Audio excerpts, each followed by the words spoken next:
everyone, you are most welcome to my channel Legal Inc. And today we are going to discuss some important questions in labor law. तो labour law के अंदर हमारा क्या syllabus है?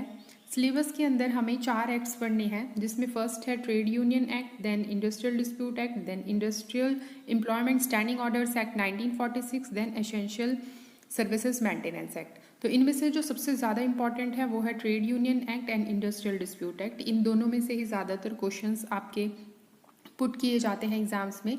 इसके बाद हमें इनकी मार्किंग स्कीम देखनी है। तो एग्ज़ाम में जो सबसे इम्पॉर्टेंट है वो एक्ट आता है trade union act and industrial dispute act. अब आपका इन दोनों को मिलाकर 100 मार्क्स का क्वेश्चन आएगा और 100 मार्क्स में से ट्रेड यूनियन एक्ट आएगा 40 to 50 marks, whereas industrial dispute act आपका कॉन्स्टिट्यूट करेगा 50 to 60 मार्क्स। ओके, तो चलिए अब इनकी इंपॉर्टेंट क्वेश्चन एक बार देख लेते हैं। The first question is write short note on any 4 of the following. First is right of government employees to strike. तो इसके अंदर आपको T K. Rangarajan versus government of Tamil Nadu का केस मेंशन करना है, in which it was held that government servants have no right to go on strike. Second is condition precedent to retrenchment of workmen under section 25F of Industrial Dispute Act 1946। तो इसके अंदर आपको conditions लिखनी है retrenchment की, जिसके अंदर 3 conditions हैं, 1 month notice and wages for the period of notice. Second is compensation should be paid to workman, और थर्ड है नोटिस जो है अप्रोप्रिएट गवर्नमेंट को प्रिस्क्राइब मैनर में देना होगा। Third is meaning of lay off under section 2KK of industrial dispute act. इसके अंदर एज इट इज़ आपको meaning of lay off definition लिखनी है। Fourth is distinguish between lockout and closure under the industrial dispute act 1946। So here closure means permanent closing down a place of employment under section 2CC। तो इन दोनों में जो है आपको difference लिखना है। Fifth is nature and extend of powers of the registrar under section 8 of the trade unions act. तो इसके अंदर आपको केस मेंशन करना है indri England steam navigation workers union AIR 1936 और Rangaswamy versus registrar of trade union 1962 Madras. ये दोनों cases आपको मेंशन करनी है और सेक्शन 8 के अंदर जो भी पावर्स हैं वो मेंशन करनी है। पर लेकिन क्योंकि ये 5 नंबर का क्वेश्चन है तो इसमें आप बहुत ब्रीफ में लिखेंगे। Next is the test for trade union is its subject, not its personal, but that does not imply that persons who are not workmen in an industry can form a trade union at all. Critically examine the statement in the light of judicial trend. तो इसके अंदर आपको लिखना है test to determine whether a union is a trade union, जिसके अंदर हमने पढ़ा था principal object and the members of a trade union must be workmen of employer। तो ये दोनों कंडीशन फुलफिल होनी चाहिए। और सेक्शन 2G एंड 2H आपको इसमें मेंशन करना होगा। केस है इसमें performing society versus London theatre of varieties 1924। तो ये सारी चीज़ें आपको इसमें अच्छे से इलेबोरेट करने के लिखनी होगी, क्योंकि ये 20 मार्क्स का क्वेश्चन है और फिर इसको क्रिटिकली एग्जामिन करना होगा, यानी कि इसका क्रिटिसिज्म लिखना होगा। Third is discuss with reference to decided cases the criteria laid down by the courts for determining the relationship of master and servant। अब देखिए ये हमने सारी चीज़ें जो हैं ये रिलेशनशिप डिटरमाइन करने की केसेस में पढ़ी हुई हैं। कौन कौन से केसेस हैं वो है Dharangadhra chemical workers limited versus state of Saurashtra. Second is Mangalore Ganesh beedi workers versus union of India 1974। Indian bank association versus workman of syndicate bank. Last है A Sundarambal versus government of Goa Daman and Diu.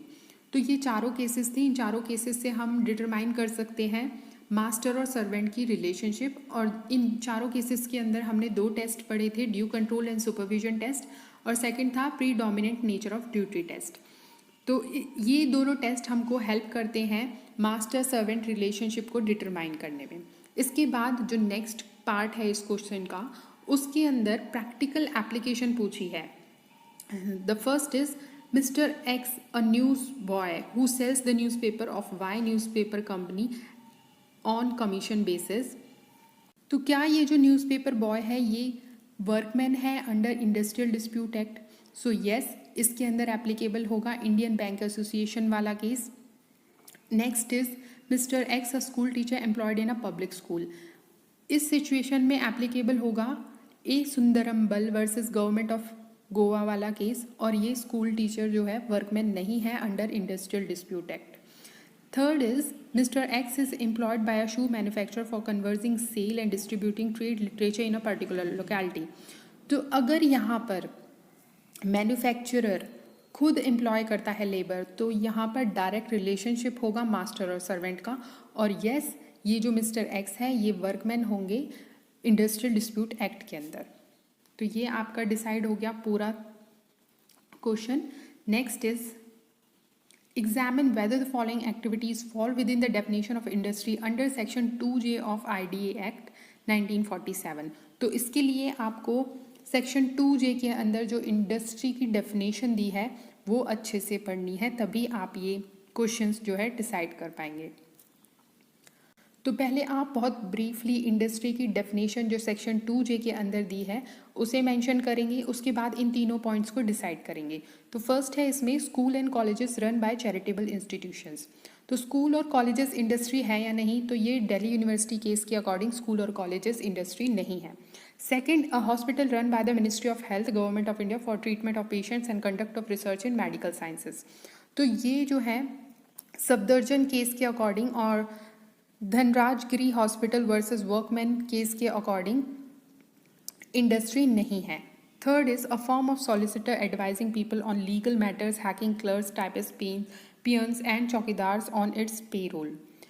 ये जो है national union of commercial employees versus MR Meher case के according एक legal firm भी industry नहीं है under industrial dispute act. अब ये तीनों केसेस आपको ने मना कर दिए कि ये तीनों चीज़ें नहीं हैं, but all these three cases or situations were overruled in Bangalore Water Supply and Sewage Board versus A. Rangappa। तो Bangalore water supply and sewage board के केस में ये तीनों केसेस जो है ओवररूल हो गए थे, ये भी आपको ज़रूर मेंशन करना है। और बैंगलोर वाटर सप्लाई केस के अंदर जो ट्रिपल टेस्ट दिया है उसकी वजह से क्या डिसीजन आया, क्या कॉन्सिक्वेंसेस हुए इस केस के, वो ये कि लास्ट में आपको ये ज़रूर मेंशन करना है that therefore professional clubs, education institution, corporatives, research institution या जो चैरिटेबल प्रोजेक्ट्स हैं all fulfill the triple test and cannot be exempted from the scope of definition of industry under section 2J। तो आपको last में ज़रूर mention करना है bold letters में कि Bangalore water supply and sewage board case के बाद ये सारे के सारे इंडस्ट्री कहलाएंगे।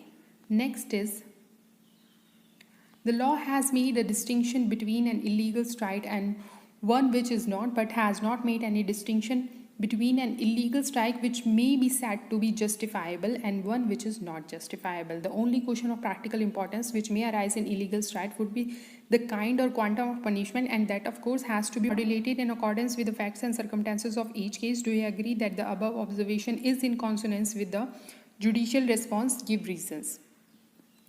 इसके अंदर हमें केस मेंशन करना है management of Chandramalai estate versus workman AIR 1960 और BR Singh versus union of India, और एक केस आप इसमें मेंशन कर सकते हैं syndicate bank versus Umesh Nayak. और ये question illegal strike and illegal lockout के टॉपिक में से है। इसके अंदर आपको सेक्शन 24 जिसके अंदर ग्राउंड्स दिए हैं इलीगल स्ट्राइक और इलीगल लॉकआउट के, सेक्शन 26 से लेकर 31 जिसके अंदर पनिशमेंट और पेनल्टीज़ दी हैं इलीगल स्ट्राइक और इलीगल लॉकआउट की, ये सारे आपको मेंशन करनी है और बताना है कि कब एक स्ट्राइक इलीगल मान ली जाती है। और सेक्शन 22 ऑफ IDA एक्ट जिसके अंदर पब्लिक यूटिलिटी सर्विस वाले पॉइंट है वो भी इसमें मेंशन करना है। Section 22 required to serve prior valid notice, ये भी आपको मेंशन करना होगा। इसके बाद कॉन्सिक्वेंसेस क्या होते हैं इलीगल स्ट्राइक के वो आपको मेंशन करने होंगे। That worker not entitled to wages for the strike period, disciplinary action against striking workman, और पेनल्टी इसमें क्या क्या होती है इलीगल लॉकआउट की, वो सारी चीज़ें आपको मेंशन करनी होंगी। ये सारा कवर हो जाता है आपका सेक्शन 26 से लेकर 31 ऑफ IDA एक्ट। ठीक है, तो नेक्स्ट क्वेश्चन है question number 6। Comment upon any of the following. The power to lay off a workman is not inherent in the definition of lay off under section 2KK of IDA act.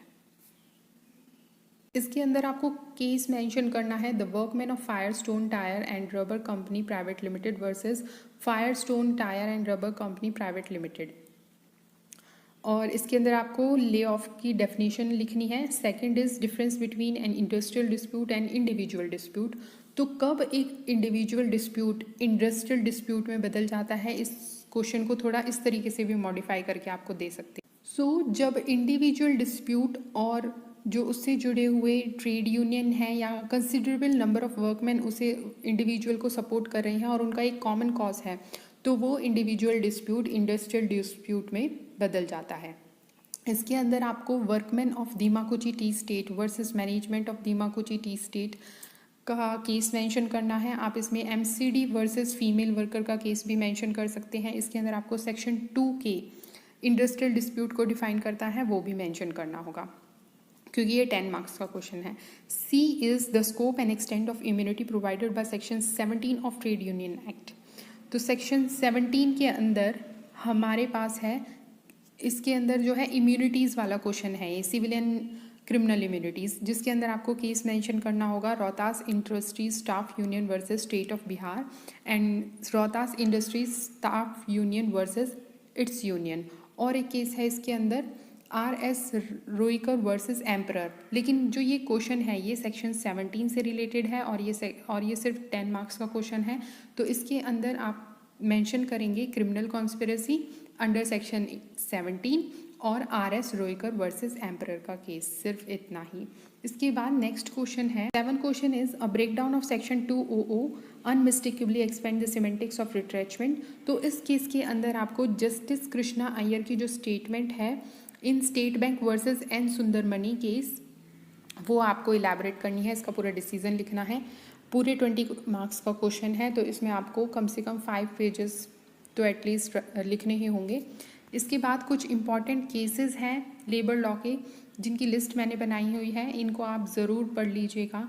इन्हीं से related topics और इन्हीं से related question paper में आएंगे। So this is all for labor law. Wish you luck for your exam and please like, share and subscribe the channel and don't forget to press the bell icon to receive notifications. Thank you so much for watching. See you in the next video. Till then, study hard. Take care. Bye bye.